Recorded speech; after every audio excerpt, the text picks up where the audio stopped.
August 7th, 2025, the day I published my VTuber debut on Bio. That video marked the start of my journey on this channel. Weirdly enough, the day after, August 8th, marked my 12th year anniversary on YouTube. And so the publishing of this video is the 1 year anniversary of this video and this channel, and the 13-year anniversary of my YouTube journey.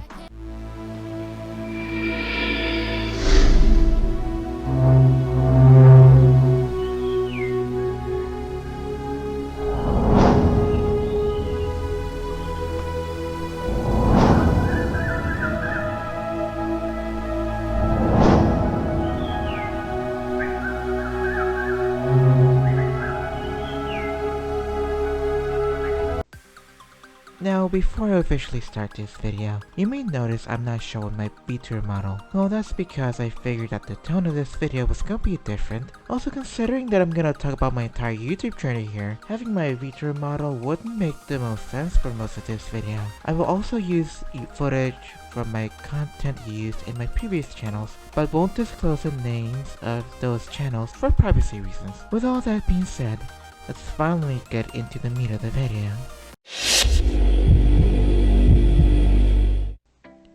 August 8th, 2013.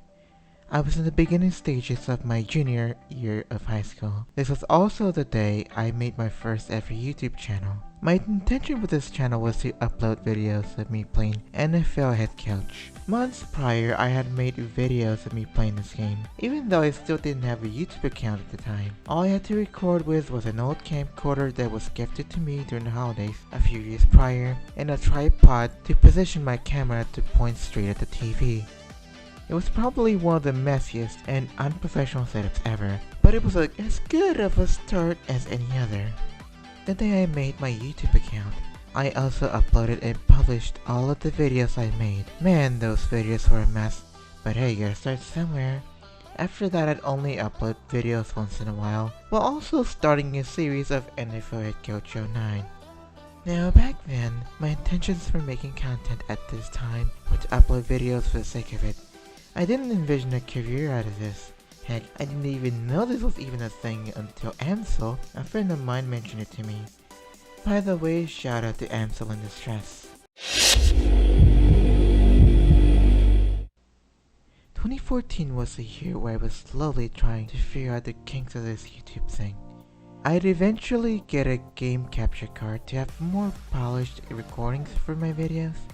In the summer, I would upgrade from an old school 480p television to an HD TV.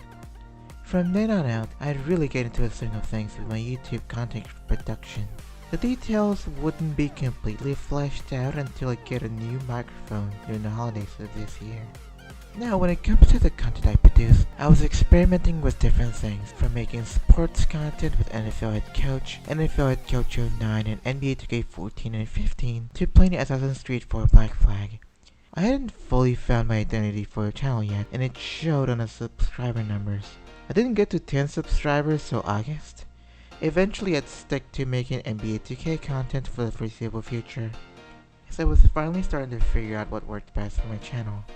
I'd also make 2 other channels at this time. One was a gaming channel to separate making gaming content from my sports content, and a sports gaming channel for the Spanish-speaking audience. Safe to say I didn't put much of an effort into these other channels as I prioritized my main channel.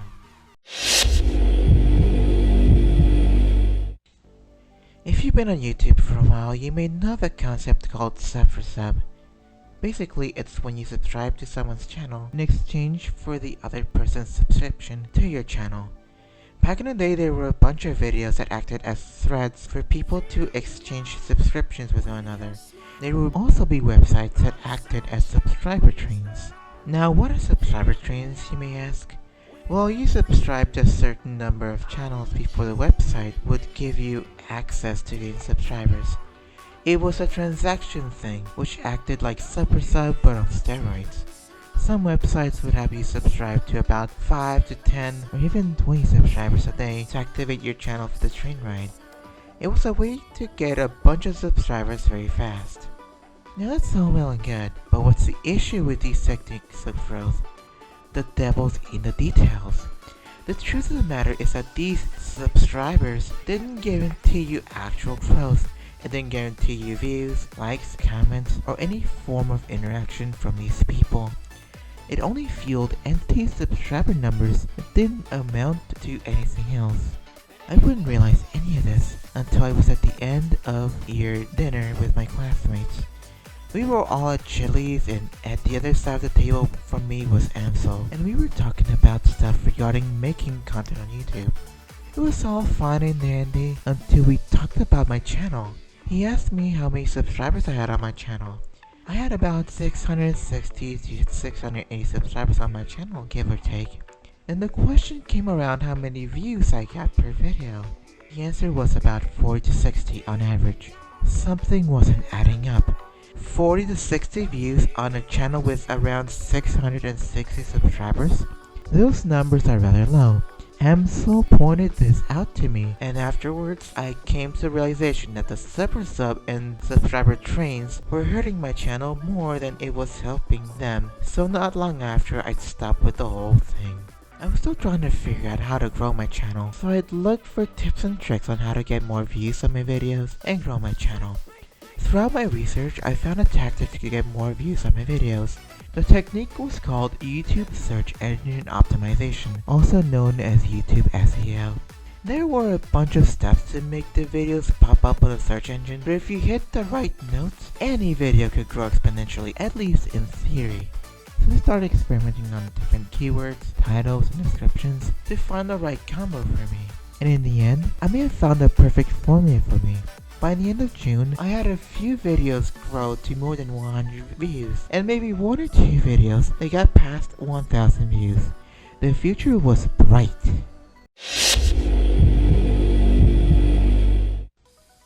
As the life cycle of NBA 2K15 was coming to a close, I was making theory videos on what NBA 2K16 was gonna be like, all while still uploading NBA 2K15 videos. I was finally getting videos to grow to over 10,000 views, though these videos were far and few in between. Then in the month of September, as I was starting my college journey, NBA 2K16 dropped, and my first video for the game gathered over 8,000 views. The video was less than a minute long, and it was meant to be an introduction to the player I was gonna use for NBA 2K16 my career. But the second video? Oh boy! The second video blew up, getting upward to over 80,000 views by the end of the game's life cycle. But I'm getting ahead of myself. Between September and December, my videos got views in the range between the hundreds of views and around 10,000 views on occasion, with several landing over 1,000 views. This was a great time for me and my channel, as I even managed to gather 100 subscribers in 28 days at one point. It was probably the first time ever where I saw legitimate potential for this YouTube thing to work out long term. But this wouldn't last long. Going towards the end of 2015, I had an idea. The idea was to combine my 3 channels into one. My theory was that if I combined all my channels into one, my other content would get even more views, it would also boost my main content that was already there, and it would be easier to manage considering I didn't have to go to different accounts to upload my content. It all sounded great in my head. Unfortunately, I would find out the hard way that this was a huge mistake. You see, I didn't take into consideration that each channel had its own niche and its own audience to target. I was too ignorant of that fact, as I was seeking convenience and comfortability. Honestly, this would be a common theme later on. It ended up costing me the momentum I gathered from my channel over the second half of 2015. It killed my channel. Causes of death, lack of direction, making promises I can't keep, trying to do too much, inconsistency, etc. I did manage to get a few videos over 1,000 views, but I had lost hope with the channel. Looking back at it now, with the right touch and rediscovering the direction of the channel, I could have steered the channel on the right path. Sadly, my mind was already made up. The channel's fate was sealed, and it was my own fault. I ended up making another channel by the time it was already June.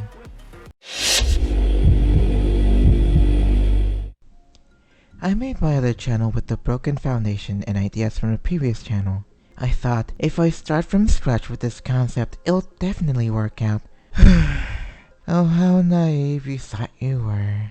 Safe to say, it didn't work out. The channel flopped big time, and oddly enough, I'd prioritize NBA 2K content most of the time, with my other series running in the background, if they were running at all. On top of that, I got addicted to something else, boosting my videos by either buying views or being on views exchange websites like YT Monster. My idea was, if I get enough views, I'd boost the videos up on the search engine. It was right around this time, however, the old YouTube SEO tricks were starting to falter. The YouTube algorithm had gotten smarter, but I was still using outdated techniques to grow my videos. To add insult to injury, Hurricane Maria would hit Puerto Rico on September 20th, 2017. I'll talk more about that in a future video, since I have planned to talk about my experience on the matter. With that being said, what else is there to say of this phase of my YouTube journey? Then it was like being on the Rudderless ship. I think we can head on over to the next chapter.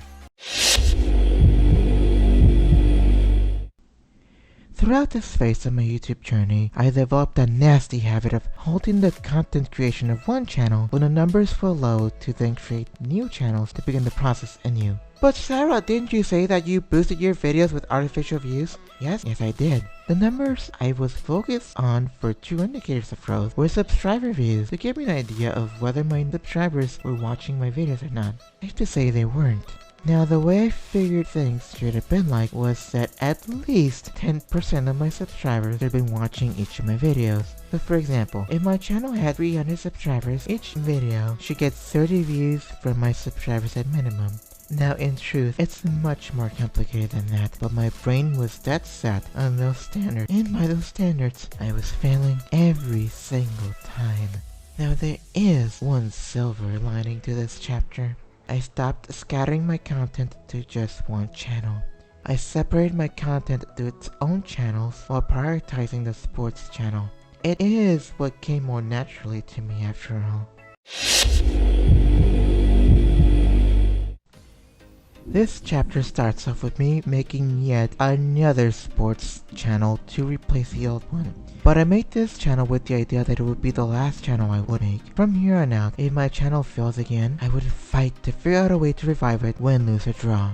A good mindset to develop in comparison to the slop mindset I had in previous years. Very early in the development of this channel, however, I was watching a stream from Iron Mouse. On this particular stream, she was showcasing smaller VTubers, and throughout this stream, an idea hit me: why not make my own VTuber model? I will then ask my best friend Joshua, who you may now know as the media art chemist, shout out to him, to make me a drawing of this VTuber persona, with some ideas I had of this character. After he made the drawing and painting of the model, I then set the art to someone on Fiverr for a commission on the VTuber model to be made. Thus was born Joey Dynamite, an athletic freak of nature that has a physique of Steph Curry. Well, in some ways the intent was for the model to be like him, while also being a better overall athlete. I got my model ready, but I couldn't use the model since the computer I had time couldn't handle the VTubing animation software without lagging. Heck, it could barely even handle the stuff I was trying to do at the time. By the time it was late August 2021, I moved from Puerto Rico to the United States. I then streamed for a while as I was getting used to my new surroundings, plus looking for a job so I could earn enough money to buy a proper computer that could handle streaming at a high quality. Once I managed to gather up the money to buy the new computer, I bought it, and I still use it to this very day.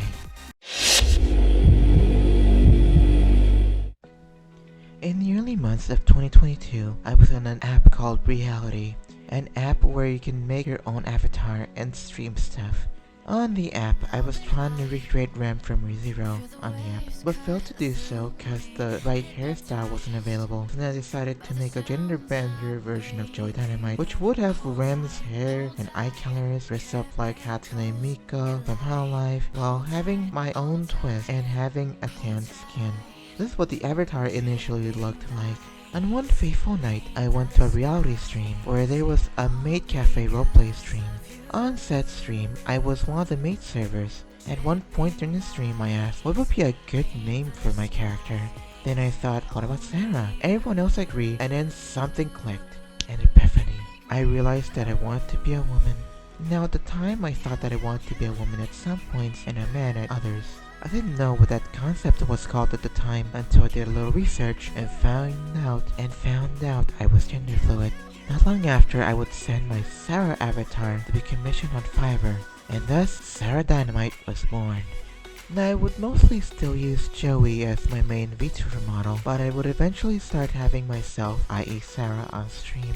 Whenever I would stream sports content, I would do it under the Joey Dynamite model, but then, when I would stream different types of games, it would be under the Stagnation Dynamite model.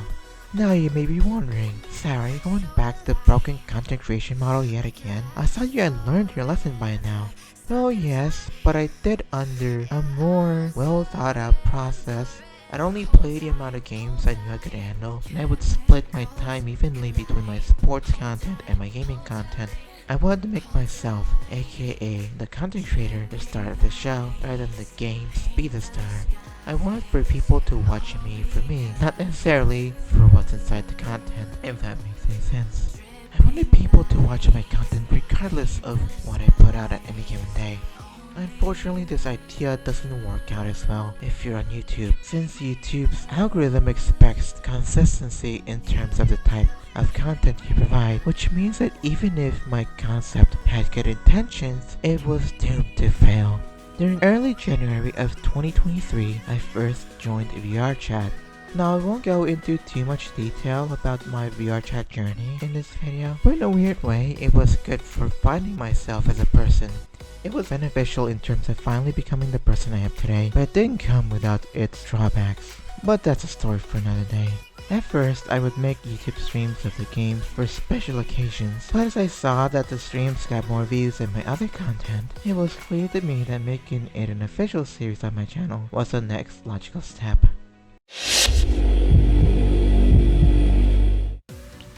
As I made VR Chat a weekly series on my channel, the channel did gain a bit more traction than usual. Throughout the year, I would experiment with different types of content to see what would work better for the channel. Some stuff worked extremely well, and the other stuff just flopped, as is to be expected of any experimental phase of the channel. By the time October hit, I saw the writing on the wall and decided to end all production of any sports gaming content on the channel. I decided to strictly focus on the gaming content, and to my credit, I guess it worked out. I had less flops for streams, and allowed my content to properly breathe. The first time in a while, I was finally seeing the light at the end of the tunnel, or so I thought.